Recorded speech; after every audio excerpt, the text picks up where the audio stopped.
Historia de la Iglesia.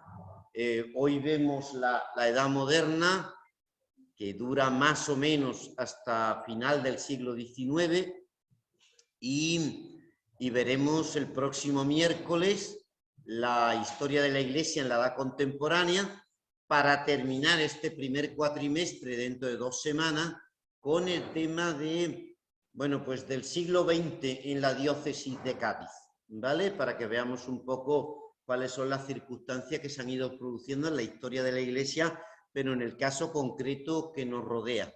Bien, vamos a ver si esto quiere funcionar, porque estaba pesadito. Bien, ¿qué vemos hoy? Vamos a ver una pequeña introducción como siempre, luego vemos el tema del protestantismo, la reforma que se terminó convirtiendo en ruptura, el Concilio de Trento, que es la auténtica reforma católica, las monarquías nacionales y la Iglesia, el siglo XIX con la Revolución Francesa, Napoleón y el fin de los estados pontificios. Bueno, pues tenemos que ver que el siglo XIV, recordáis, el tránsito de la Edad Media a la Edad Moderna, va a marcar el desarrollo posterior de la cultura europea en 4 factores fundamentales. El primero, muy importante, es la peste negra. La peste negra que se lleva por delante al 25% de la sociedad. Pero a mí me parece que eso no es lo definitivo. Lo definitivo es que de alguna manera, un tema difícil, la cristiandad piensa que debe protegerse a sí misma por otros medios que los puramente sobrenaturales. Y entonces se produce a partir de ese momento una visión en la que se va a profundizar en el tema de la medicina mucho, se van a empezar a profundizar en las cuestiones temporales, lo que tiene 2 grandes consecuencias. Una muy positiva, que es el enorme desarrollo tanto de las ciencias como de las técnicas, pero también tiene otra consecuencia importante, que es que cada vez más se va a mirar para abajo y se va a dejar de mirar para arriba. El hombre medieval, que es un hombre en camino, como vimos, un hombre que pasa por la vida en dirección hacia el cielo, deja al hombre moderno, que es un hombre cada vez más agarrado a la temporalidad. Tanto es así que va a llegar un momento, lo veremos en el siglo XX, en el que, bueno, pues una parte importante de la población deja de mirar para arriba. El segundo elemento importantísimo es el nominalismo. El nominalismo es una corriente filosófica que niega los universales. Y diréis ustedes, estupendo, qué bien. Pero que plantea que Dios tiene una voluntad absolutamente libérrima y arbitraria. Dios puede hacer lo que quiera. Ciertamente Dios puede hacer lo que quiere, es omnipotente. Pero en los grandes pensadores del periodo anterior, sobre todo en Santo Tomás, está profundamente equilibrado la inteligencia divina con su voluntad, porque las dos son Dios y las dos actúan a la vez.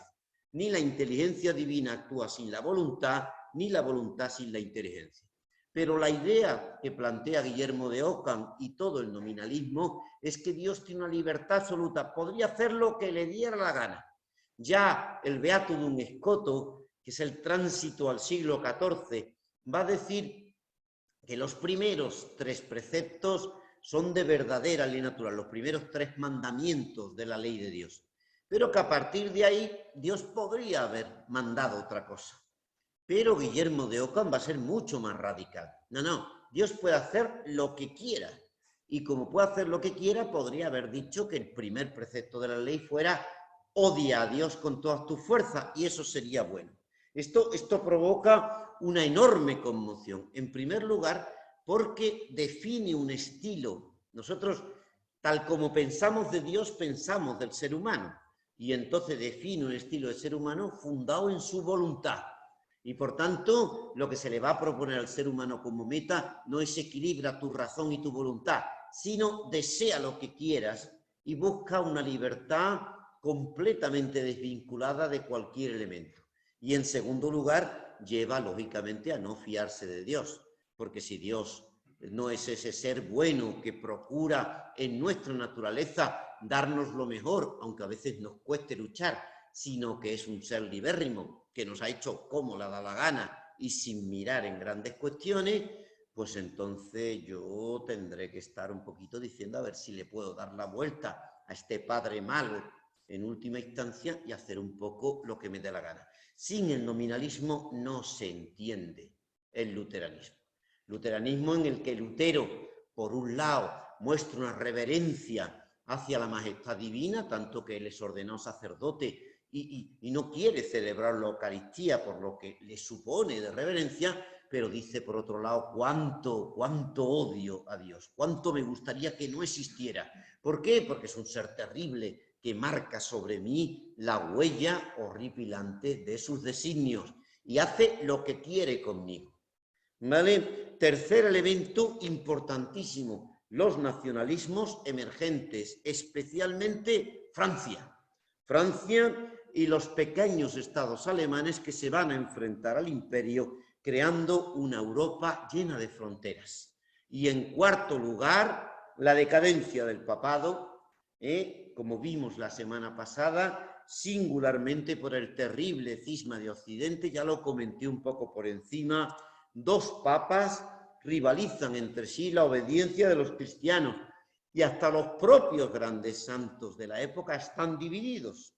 Desde 1378 hasta 1417, 40 años, la cristiandad anda rota. Pero cuando en 1409 el concilio de Pisa depone a ambos papas y nombra un tercero, estos se niegan a abdicar, con lo cual durante unos años nos encontramos con 3 papas a la vez. Esto provoca y entiende esta reacción que va a haber tan negativa ante la sede de Roma. El concilio de Constanza consigue acabar con el cisma. El Papa Luna morirá en la zona de Levante, en un castillo, en Peñíscola, ¿verdad? Exiliado allí creyendo que él era el Papa, ¿vale? Porque tenéis que daros cuenta, como os comenté, que uno es nombrado en Roma por los cardenales existentes, pero los romanos se ponían bastante nerviosos en aquella época. Y si no se elegía al Papa pronto, iban con palos y lanzas a ver a los cardenales. Así que los cardenales eligen rápidamente un Papa romano, pero cuando los cardenales franceses se marchan de nuevo a Francia, que son mayoría, nombran otro Papa, porque considera que han estado obligados a una elección, ¿vale? Y de estos dos, el concilio intenta deponer a los dos y nombra al tercero. Bueno, esta situación es compleja y va a producir un profundo desorden en el que es razonable que muchos dijeran, pues yo voy a tirarme por mi propio camino, ¿vale? Y no obedecieran. Esta es la circunstancia en la que se va a producir la aparición del protestantismo. La Iglesia necesitaba una reforma. Como os comenté, la situación del clero en muchos casos es una situación terrible. Casi 40.000 sacerdotes emigran al norte de África cuando se les prohíbe estar con sus barraganas y con las mujeres con las que cohabitaban. Nos encontramos con una dinámica en la que se hacían concursos de belleza en los monasterios femeninos de clausura. Vamos a imaginar lo que tenía que ser aquello, donde los obispos no venían a las sedes prácticamente en ningún momento, incluso compraban 2 o 3 obispados que les permitieran tener buenas rentas. Entonces la circunstancia, una circunstancia notoria que además afecta sobre el pueblo cristiano, un pueblo cristiano, bueno, pues con bastante ignorancia y con una situación moral a veces muy defectuosa. Tenemos que darnos cuenta de un detalle: el matrimonio no es público hasta el Concilio de Trento. Las famosas, uno de los decretos, de los muchos decretos que emite Trento, por ejemplo, es la creación de los seminarios. Los sacerdotes presentaban a gente para que el obispo los ordenara. Y allí el obispo los ordenaba y a ver cómo se habían formado. Trento obliga a la existencia de seminarios, ¿no? Por ejemplo, este es el número 13 de los seminarios que hay en el mundo. O sea, es de los primeritos en España que se organizan a partir del concilio. Y el concilio, como os decía, hace público el matrimonio. Hasta ese momento, el matrimonio, porque el sacerdote no oficia el matrimonio. Nosotros lo decimos a veces, pero es incorrecto. Quien oficia el matrimonio son los dos ministros. Y los dos ministros del sacramento del matrimonio son el marido y la mujer. Con que tengan dos testigos y un miembro de la Iglesia que lo certifique, habitualmente hoy la norma canónica dice que tiene que ser un diácono o un presbítero, el matrimonio se ha celebrado válidamente. ¿Qué ocurría? Que la gente se casaba, el marino típico se casaba 4 veces, 5 veces. Como el matrimonio no era público, ahí vamos por delante. Entonces, era una situación compleja y bastante corrupta. Bueno, pues en esta situación hay intentos de reforma con muy buena intención, pero posiblemente muy radicalizados. El primero de estos grandes movimientos de este señor, que es Juan Hus, y el segundo de los movimientos, mucho más importante al siglo siguiente, es de Martín Lutero, que formó un grandísimo problema. Lo que fue un empeño sincero para reformar la Iglesia, porque la Iglesia siempre está necesitada de reforma, se terminó transformando en algo que ya no era la fe de Cristo. Y lo importante no fue cambiar, porque había que cambiar cosas, sino en que lo que Lutero pensaba en 1515 no tiene nada que ver con lo que piensa en 1540. En 1515 Lutero admite 5 sacramentos, en 1540 admite 2, bautismo y matrimonio, y se acabó. Y supone la desaparición del sacerdocio, la desaparición de la Eucaristía, la desaparición del sacramento de la penitencia y toda la estructura que esto supone. El triunfo de Lutero, y a partir de él de los otros reformadores protestantes, fue fruto de la concurrencia de muchas circunstancias, singularmente oportunas para permitir esto. En primer lugar, el conciliarismo, esta idea resultado del cisma de Occidente de que el concilio tenía que estar por encima del Papa. El Lutero reclama que si las universidades dicen que no tienen razón, pues desmentirá su doctrina. Las universidades le dicen que no tiene razón y Lutero sigue para adelante. Dice, bueno, si un concilio me dice que no tengo razón, entonces desmentiré mi doctrina. Y llegará el concilio de Trento, le dirá que no tiene razón y Lutero seguirá para adelante. Lo cierto es que el concilio de Trento se retrasará demasiado y Lutero ya estaba prácticamente, fallecerá casi inmediatamente, con lo cual podía hacer poco. El segundo elemento, como os he dicho, la filosofía nominalista, en la que Lutero se educa.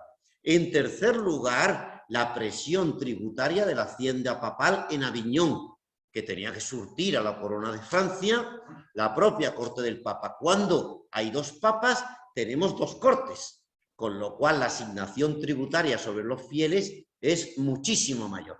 Y esto provoca mucho odio y mucho resentimiento. Luego, la peculiar realidad alemana, en la que se daba una singularísima decadencia del clero y del episcopado, que en gran parte, si os dais cuenta, no ha cambiado. Ahora mismo nos encontramos en una situación, tanto en Alemania como en Austria, enormemente problemática. ¿Vale? Pues hasta hoy siempre ha estado un poquito latente por ahí debajo. La codicia de los príncipes alemanes, porque siempre le pasa esto a la Iglesia por medio de donaciones, de circunstancias, para su propia vida y para su propia libertad, termina acumulando muchos beneficios y esos beneficios despiertan la codicia. Nosotros tuvimos una oportunidad bonita cuando Enrique VIII le quedan 2 o 3 años para morir. Ya ha muerto Catalina de Aragón, con lo cual el problema que llevó a Enrique VIII a separarse de Roma, es decir, la no negación del matrimonio canónico de su mujer, Enrique, os cuento la historia, porque brevemente, pero la historia tiene mucho sentido. Fernando el Católico, que era un as para la organización de los matrimonios, casa a su hija primera, a Isabel, con el rey de Portugal. Casa a su hija Juana con el descendiente del emperador. Casa a su hija Catalina con el rey de Inglaterra. Catalina se casa por segundos vínculos, es decir, por medio del embajador español, con el futuro rey de Inglaterra, que es el hijo mayor del rey, pero muere de unas fiebres. Todavía Catalina no ha llegado a Inglaterra. ¿Pero qué ocurre? Que Fernando el Católico ya ha mandado la dote, y el rey de Inglaterra era muy suyo y la dote era suculenta. Entonces dijo, no devolvemos la dote, la casamos con el hijo chico. Claro, casar a uno con la mujer de su hermano exige dispensa de Roma. Total, que se organizó la dispensa y le dieron dispensa a Enrique para casarse con Catalina. Catalina llega, Catalina ya era una mujer en plena belleza, 20 y tantos años, Enrique era un niño de 16.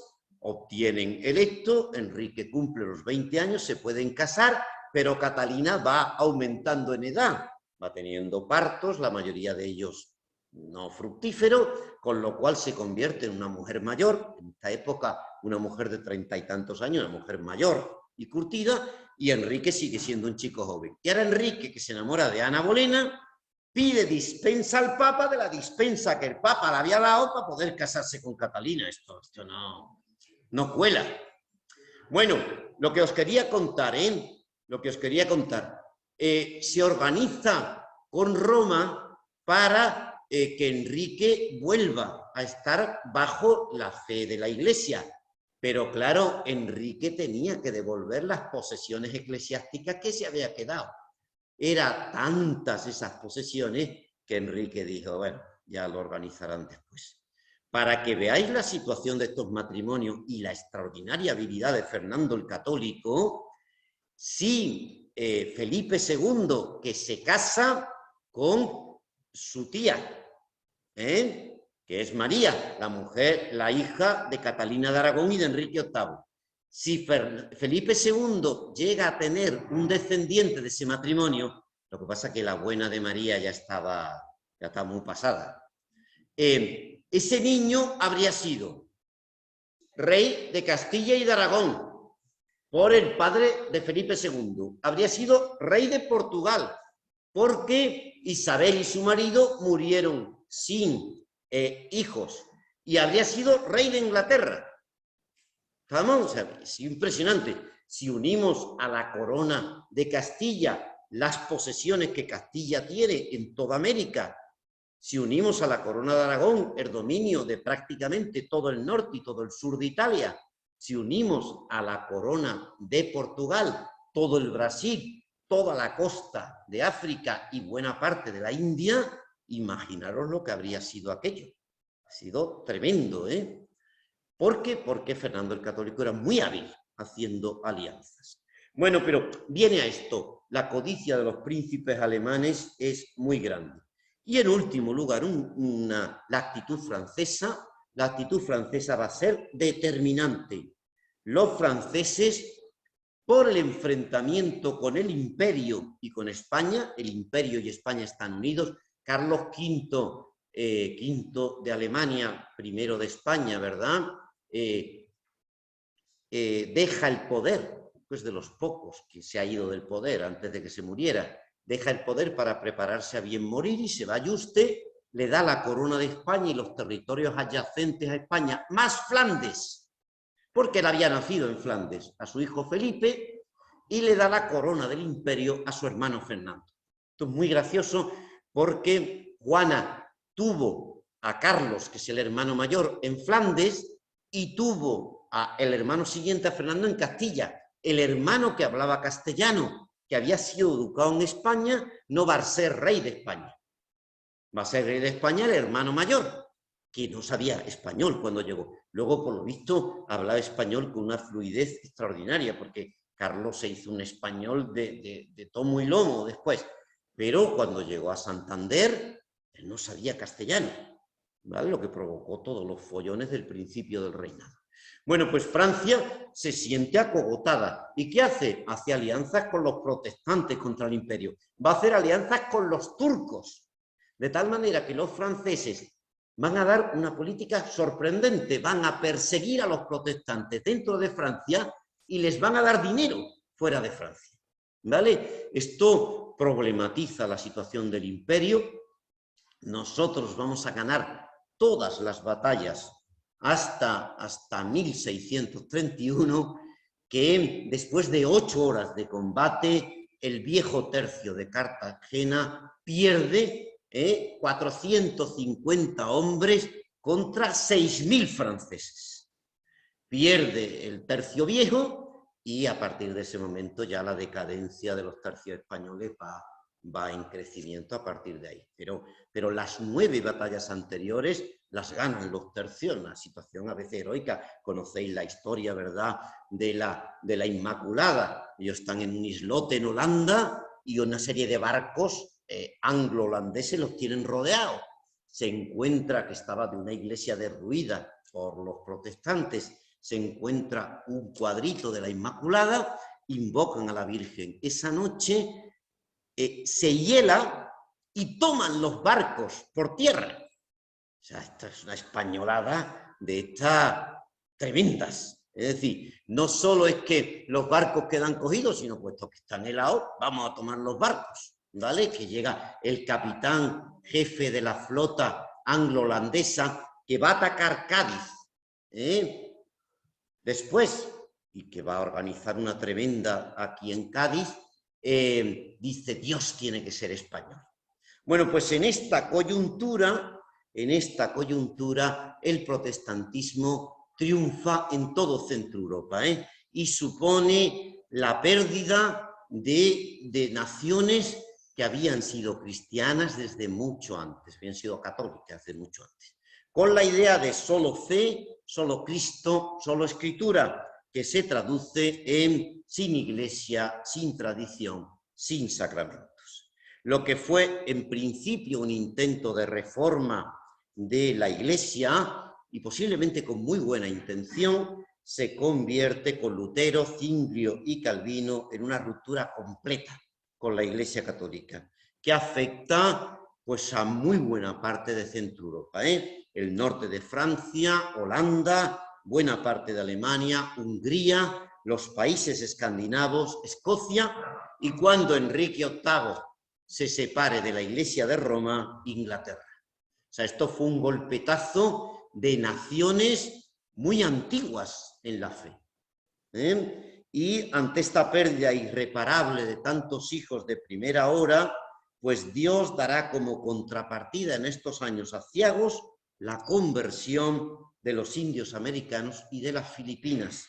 La obra colonizadora de España y Portugal, que evidentemente tuvo grandes deficiencias y abusos, se salda con un saldo abiertamente positivo. Por un lado, la supervivencia de la población indígena, que no se nos olvide, a ver cuántos indios hay en América del Norte, ¿vale? Donde todo fue magnífico y todo se hizo estupendamente.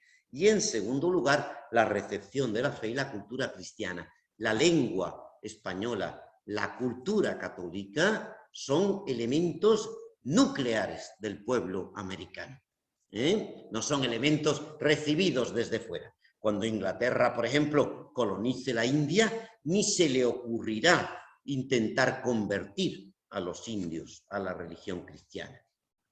Entre otras cosas porque aunque nosotros tratábamos bastante mal a los indios, tratábamos mejor a las indias, pues sí, las bautizábamos antes, O sea, primero se bautizaba la India y luego ya a ver qué pasaba, ¿no?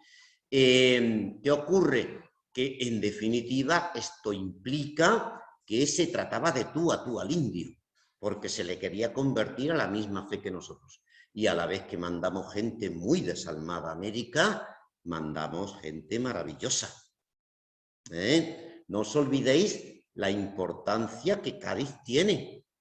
Fray Junípero Serra, franciscano, va a estar aclimatándose para poder ir a América durante 2 años en el convento de San Francisco. A él se le nombra capellán de la iglesia que tenían los franciscanos. Tenían una iglesita al lado donde está ahora mismo el hotel de Francia y París. Y él entonces tenía una serie de capillas en esa iglesia, la iglesia de los terciarios franciscanos, que ya desapareció hace mucho tiempo, y cuando él va a América, las ciudades que va fundando son las ciudades de las capillas de esa iglesia de Cádiz. Es decir, San Francisco, Nuestra Señora de los Ángeles, Santa Mónica, etcétera, etcétera. Todas las grandes ciudades que son unas metrópolis extraordinarias, ¿verdad? En California, en la California norteamericana, son fundadas por Fray Junípero Serra, San Junípero Serra, y son fundadas porque se llamaban así las capillas que él durante 2 años tuvo de capellán en Cádiz, que a veces parecen tonterías, pero organizan el porqué, y se siguen llamando, como sabéis, en castellano. O sea, no se llama The Angels, se llaman Los Ángeles, y si habéis visto la televisión, ahora mismo la final de la NFL, del fútbol americano, va a ser en un estadio increíble en Los Ángeles, y el tío que retransmite en inglés dice Los Ángeles, una pronunciación muy graciosa, pero dice Los Ángeles, porque es Los Ángeles, ¿vale? Y la universidad es la Universidad UCLA, la Universidad de Los Ángeles. Entonces, esto es fruto, en cierta manera, de nuestra herencia gaditana. Bueno, muy rápido, ¿eh? Concilio de Trento. El Concilio de Trento, parte de esa ruptura estaba motivada por intereses humanos, pero también por una interpretación de San Agustín distinta de la que el propio San Agustín había querido, y en tercer lugar por la profunda corrupción de algunos papas, de algunos obispos, religiosos y sacerdotes, y del pueblo cristiano en general, con lo cual era necesario convocar un concilio. Carlos V va a insistir mucho en la convocatoria de este concilio durante 15 años, y con 2 grandes objetivos. Por un lado, rehacer la paz perdida, y por otro lado, reformar la Iglesia. Al Papa le va a costar mucho trabajo aceptarlo, mucho trabajo, porque tenía miedo a la vuelta del conciliarismo y a un planteamiento de igualdad con las corrientes protestantes, pero va a aceptar 15 años después. La idea originaria era un concilio general libre cristiano en tierra alemana.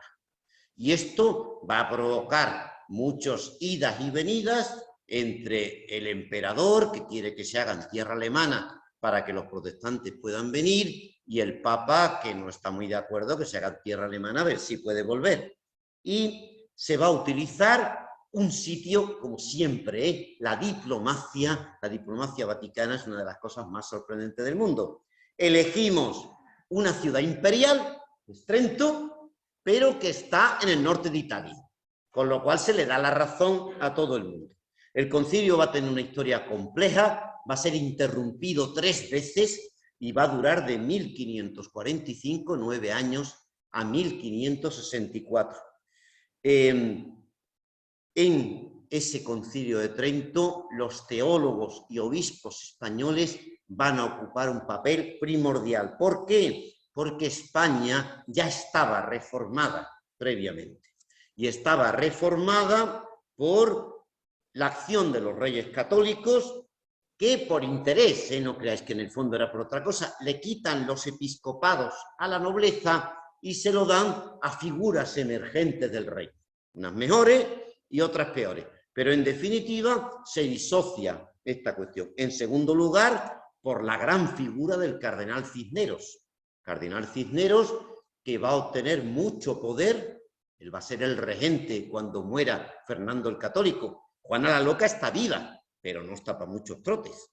Pero entonces nombran un regente, que es el cardenal Cisneros, que muere camino de Santander para recoger al nieto de los reyes católicos, Carlos, el que no ha visto en su vida, porque él nunca ha pisado España, como os había dicho hace un momento.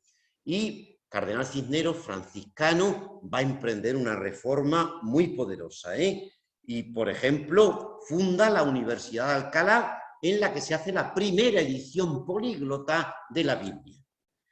San Juan de Ávila, figura extraordinaria, un reformador, especialmente en la zona de Andalucía, del clero, de las costumbres del pueblo cristiano. San Pedro de Alcántara y los 2 grandes místicos del Carmelo, ¿verdad? Santa Teresa de Jesús y San Juan de la Cruz. Aquí están muy bonitos los dos puestos, pero San Juan de la Cruz era muy bajito, ¿eh? Era el medio fraile, como le llamaba Santa Teresa, pero un hombre espectacular, ¿eh? Extraordinariamente espectacular, con muchas dificultades, ¿eh? Contra la opinión común, maltratados, criticados, encarcelados. Cuando Teresa quiere ir a fundar el Carmelo reformado a Toledo, el arzobispo de Toledo, le impide la entrada en el territorio toledano. Le manda una carta, porque ya ha pedido permiso para ir, y le dice: como entres en el territorio de la diócesis, te encarcelo. Esta es la situación en la que funcionamos, ¿eh? Digo, para que nos sorprendamos que luego podemos funcionar en el siglo XXI. Y esta se supone que era la España católica.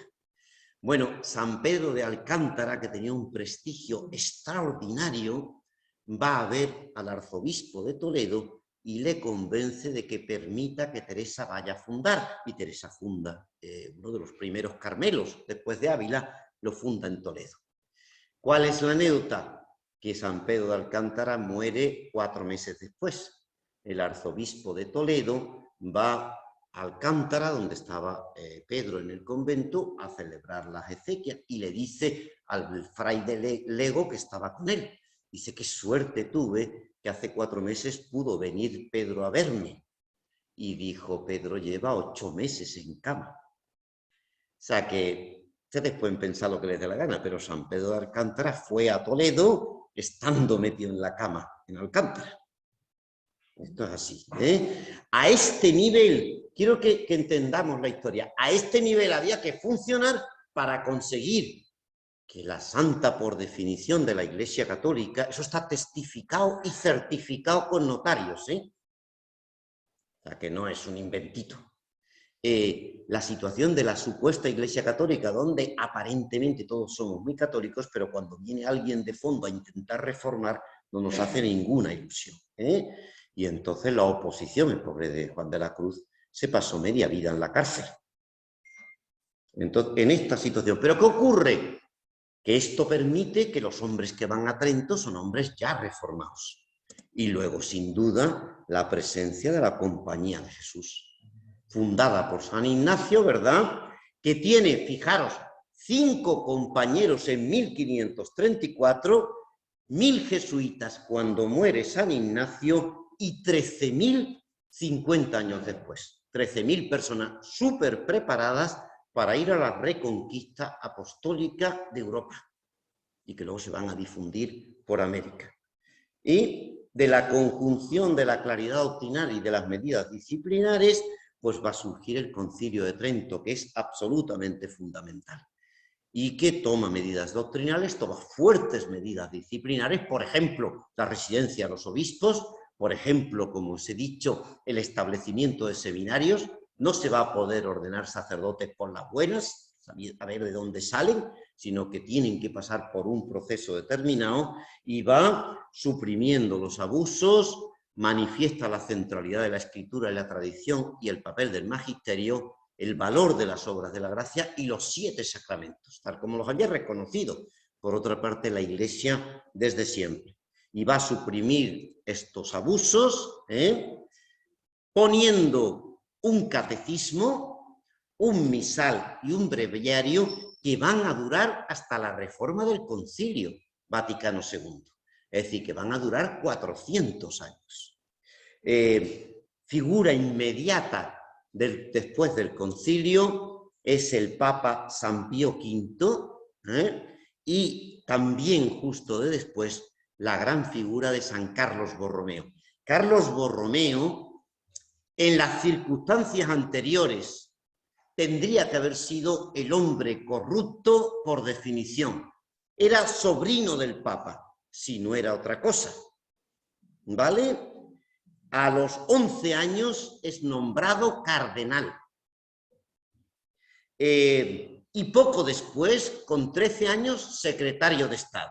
Bueno, pues San Carlos Borromeo obliga a su tío, el Papa, a que lo nombre obispo de una diócesis. Mándame al sitio más problemático de Italia, lo manda a Milán. En Milán él reforma completamente la diócesis, organiza una orden de sacerdotes que van a ir convirtiéndose en directores de todos los grandes seminarios y muere de peste curando a los enfermos de la peste. O sea, Carlos Borromeo es un ejemplo extraordinario de quien podría haber sido un tío dedicado a la vida humana, al dinero, a pasárselo bien, con una carrera eclesiástica súper espectacular, pero las cosas no iban por ahí. La presencia de este tipo de figuras,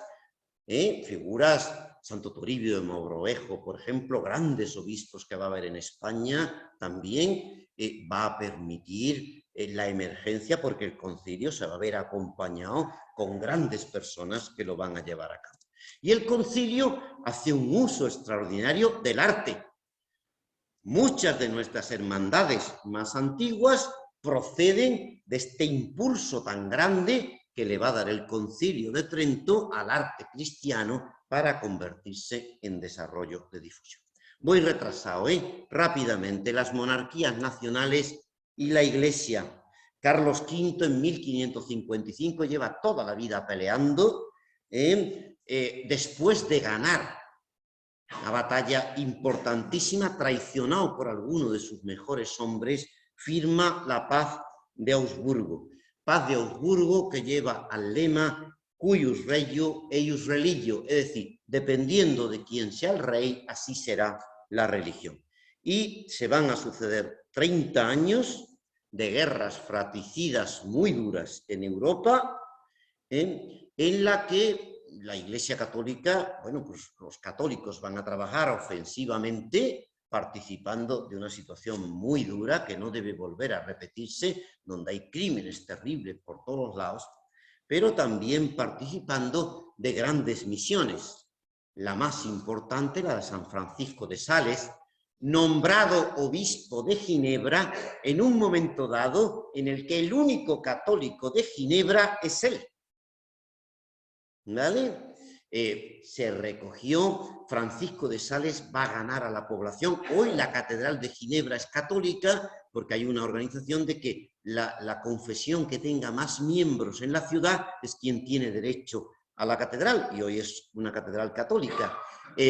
Francisco de Sales es profundamente odiado, profundamente maltratado y profundamente querido. O sea, Francisco de Sales nunca maltrata a nadie, la gente le escupe, le tira cosas por la calle, le dice de todo, y Francisco aguanta impertérrito con una sonrisa y va ganando persona tras persona con grandes misiones. Digo para que veamos que los santos no son de piedra. Cuando Francisco muere y se organiza el proceso de beatificación, se coge la mesa que Francisco tenía en su casa en Ginebra, donde la gente iba a insultarle y a decirle de todo, y donde Francisco sonreía y aceptaba al personal y lo trataba estupendamente. La mesa estaba llena de arañones por debajo. Es decir, cuando a Francisco se le acordaban de su madre o de su hermana, os acordáis de Zidane en el final del Mundial, que se acordó, ¿verdad?, uno de los italianos de su hermana y le dio un cabezazo. Bueno, pues este sonreía, pero arañaba por debajo de la mesa. O sea que, bueno, hay que luchar.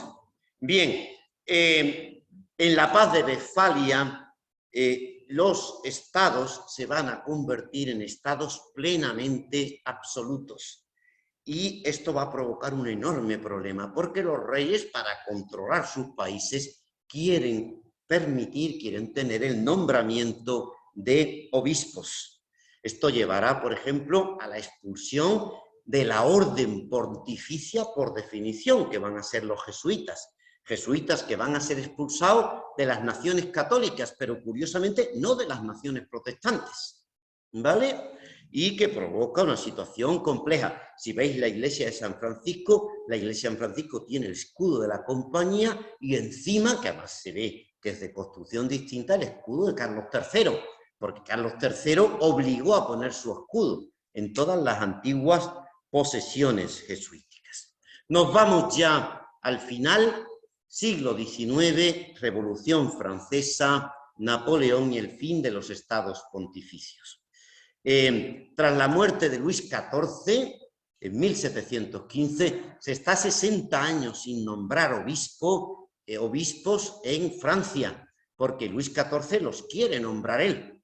y el Papa no lo acepta. Entonces, una circunstancia tremenda. Alguien tan pacífico como San Vicente de Paúl, que era francés, pero era un papista, pues su bula de canonización va a estar 50 años sin publicarse en su tierra, porque el rey no lo permitía. Un ejemplo contra el galicanismo.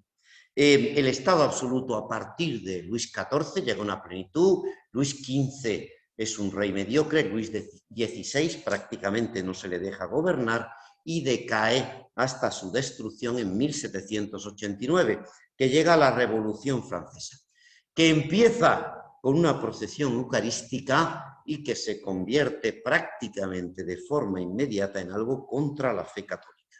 Se suprimen las órdenes religiosas, se hace una constitución civil del clero, de tal manera que el clero que no acepte separarse de Roma es desposeído y maltratado, se persigue con saña a las personas, se organizan matanzas de sacerdotes y religiosos y se va a terminar entronizando a la diosa razón en Notre Dame, en la Catedral de París, en la Catedral Gótica de París. La Revolución Francesa tiene una áurea de plenitud, gracias al lema igualdad, libertad y fraternidad. Pero hay que tener cuidado, porque en 14 meses se llevó la ejecución en la guillotina de más de 2.630 personas. Hay un momento dado a María Antonieta, que se la guillotina bastante después del propio rey. María Antonieta hay que guillotinarla 3 veces, porque la guillotina estaba a Roma de caer. O sea, había ejecuciones todos los días. Y en los lugares que se van a mantener a favor de la fe católica, sobre todo las zonas agrícolas del sureste de Francia, van a ser maltratadas radicalmente. Simplemente cito unos datos. 1793, ¿vale? El 8 de diciembre, Carrier, representante de la Convención, va a hacer lo que él llama bautismos patrióticos, que consisten en, dice él, y lo deja por escrito, metemos a todos esos bribones en botes que luego se hunden hasta el fondo. Hasta febrero de 1794 va a ahogar a más de 3.500 personas y fusila a más de 2.600. Es por un principio de humanidad por lo que purgo la tierra de la libertad de estos monstruos. El 19 de diciembre es tomada Toulon, una de las ciudades que había permanecido a favor de la Iglesia contra las reformas, que va a ser rebautizada por la Magneté. Y entre el 20 y el 23 de diciembre son fusilados sin juicio 800 ciudadanos.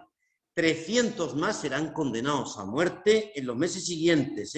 La ciudad, que llegó a tener 30.000 habitantes, va a tener en la primavera de 1794 7.000 habitantes, o sea, perdió 23.000, que se dice pronto. El 23 de diciembre cae la Vendée, que es la región de agricultores, de campesinos que se habían manifestado contra las decisiones de París. Bueno, pues 735 municipios son masacrados, se eliminan. Westermann, encargado de la represión, escribirá la convención: ya no existe Vendée. Acabo de enterrarlo en las marismas de Savenay. Aplasté a los niños bajo los pies de los caballos y masacré a las mujeres. No tengo un prisionero que pueda reprocharme. Yo lo exterminé todo. 2010 condenas a muertes. En Notre Dame de Dupeit se matan a 110 niños menores de 7 años. Esto es una locura. Y solo es el principio de lo que luego nos vamos a encontrar en el siglo XX. 80.000 muertos en la Vendée, 75.000 en Maine-Lorena, 72.000 en Loire Atlántico, 50.000 en Deus-Servais. Estos son los resultados. Napoleón alcanza el poder, firma un concordato con el Papa. Cuando el Papa firma el concordato, añade una página que el Papa no había firmado. Y en 1806 se anexiona a los estados pontificios, encarcelando al Papa, que solo recuperará la libertad en 1814. Esta alianza del trono y del altar, que será criticada por gran parte de las constituciones liberales, va a llevar a la creación de iglesias católicas nacionales. En esta circunstancia tremenda llega al papado Pío IX. Pío IX, cuyo pontificado será el más largo de la historia, hasta 1878. ¿Vale? El beato Pío IX, que en Granada, por su elección, se le hace un dulce. De ahí el Pío IX, ¿no? El beato Pío IX, claro, siendo obispo, se había opuesto al dominio austríaco del norte de Italia y se le consideró un papa liberal que podía llevar a cabo el sueño de la unificación italiana. Pero al ser elegido papa, es papa de todos los cristianos, también de los austríacos, con lo cual no puede permitir esta situación. Y resultado de toda esta tensión va a ser la invasión de Roma en 1849, de la que el Papa tiene que huir y a la que solo podrá volver en 1850, protegido por las tropas francesas. Por esta crítica a los planteamientos liberales que le quitaron los estados pontificios, que en ese momento parecían fundamentales para la subsistencia de la Iglesia, el Papa Pío IX, el Beato Pío IX, publica la encíclica Quanta Cura, que es una crítica durísima al liberalismo, pero entendiendo el liberalismo en aquel contexto que se da. Pío IX va a declarar el dogma de la Inmaculada Concepción en 1854, al que seguirán 4 años después las apariciones de Lourdes.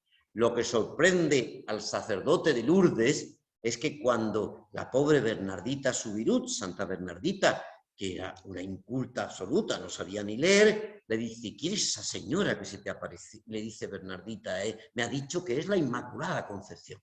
4 años después, el dogma prácticamente no había llegado todavía al pueblo cristiano, salvo en España, que, como sabéis, llevaba muchísimo tiempo empujando para que se hiciera este dogma.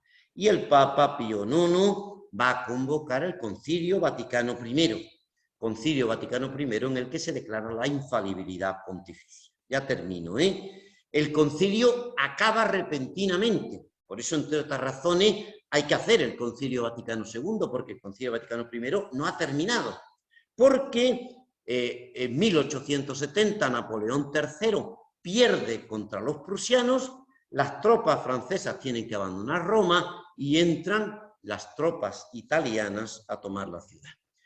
Pío IX se recluye voluntariamente en el Estado del Vaticano y no vuelve a salir de él.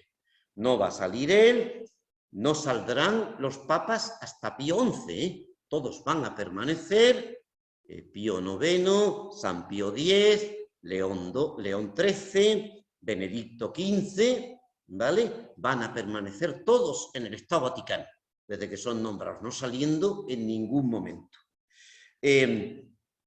Como parecía que era una situación terrible, pero curiosamente, a partir de ese momento, el Papa, que pierde todo su poder temporal, va a alcanzar un enorme prestigio y se va a convertir en una figura terriblemente cercana al pueblo cristiano.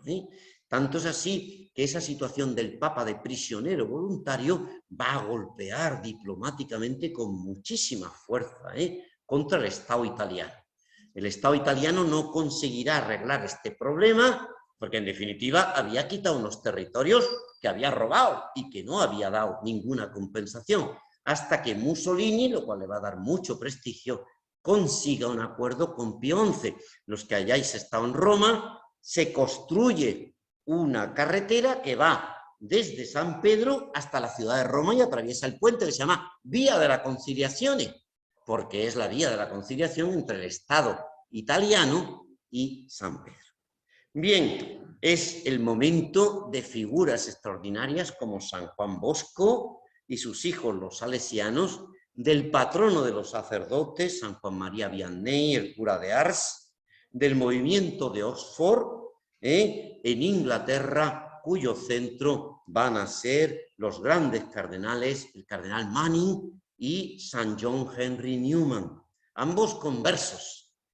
Cuando el anciano Pío XI fallece en 1799 muere en prisión. Algunos revolucionarios dijeron que había muerto el último papa de la Iglesia.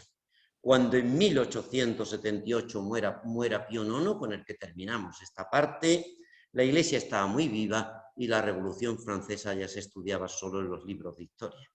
¿Vale? Su sucesor, León XIII, va a hacer entrar a la Iglesia en el siglo XX con una serie de problemas completamente nuevos, por ejemplo, entre otros, la causa obrera. Con él empieza todo el magisterio social de la Iglesia, empiezan todas las encíclicas de este estilo, y que va a dar lugar pues, al recorrido que veremos el próximo día.